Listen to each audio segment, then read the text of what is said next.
అందరికీ నమస్కారం. కుంస శ్రీనివాస్ ఛానల్ స్వాగతం. ఫస్ట్ టైం చూసినప్పుడే సబ్స్క్రైబ్ చేసుకుని బెల్ సింబల్ ప్రెస్ చేయండి. మన 1400 వీడియోలు పైగా ఉంటాయి. మీ సమస్యకి పరిష్కారం ఖచ్చితంగా లభిస్తుంది.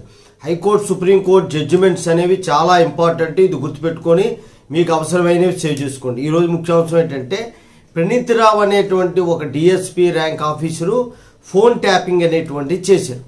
ఈ ఫోన్ ట్యాపింగ్ వ్యవహారం ఏంటంటే మీరు న్యూస్లో కూడా చూశాడు. అతను స్పెషల్ ఇంటెలిజెన్స్ బ్రాంచ్ తాలూకా డిఎస్పీ అనమాట. ఇతను సపరేట్గా ఒక రెండు రూములు తీసుకొని దానికేమో 17 కంప్యూటర్లు పెట్టుకొని సపరేట్ స్పెషల్ ఇంటర్నెట్ సదుపాయం పెట్టుకొని చాలామంది నిపుణులను పెట్టి ఎవరు మాట్లాడుతున్న ఫోన్ అన్నా సరే ట్యాప్ చేసే సిస్టాన్ని ఒక దాన్ని ఇంట్రడ్యూస్ చేసుకుని అతను అందరి ఫోన్ని ట్యాప్ చేశారు. ఈ వ్యవహారం తెలిసి ఎవరో కంప్లైంట్ ఇస్తే ఆ డిఎస్పీ గారి మీద రైడ్ జరిగింది. రైడ్ జరుగుతుందని ముందే ఎలా తెలిసిందో తెలియదు కానీ ఆ కంప్యూటర్లో ఉన్నటువంటి హార్డ్ డిస్క్లన్నింటినీ కూడా ఆ పర్సనల్లో హార్డ్ డిస్క్లో కాపీ చేసి ఈ మిగతా కంప్యూటర్స్ కానీ అక్కడ ఉన్నటువంటి వ్యవహారం అంతా కూడా డిస్ట్రాయ్ చేశారు, పూర్తిగా నాశనం చేశారనమాట. ఫస్ట్ ఫోన్ ట్యాపింగ్ చేయడమే తప్పు, తర్వాత ఆ తాలూకా ఆధారాలు దొరకకుండా డిస్ట్రాయ్ చేయడం అనేటువంటిది ఇంకా తప్పు. హార్డ్ డిస్క్లు అవిని అంటే ఎందుకంటున్నానంటే వ్యక్తిగత వ్యవహారాలు ఏవైతే ఉన్నాయో ఒక వ్యక్తిగత వ్యవహారాల్లో వేరొకరు తలదోచడం అనేటువంటిది మొట్టమొదటిగా తప్పు. రెండోది అత్యవసర పరిస్థితుల్లోని ఇంటెలిజెన్స్ విభాగం వేరేగా ఉంటుంది.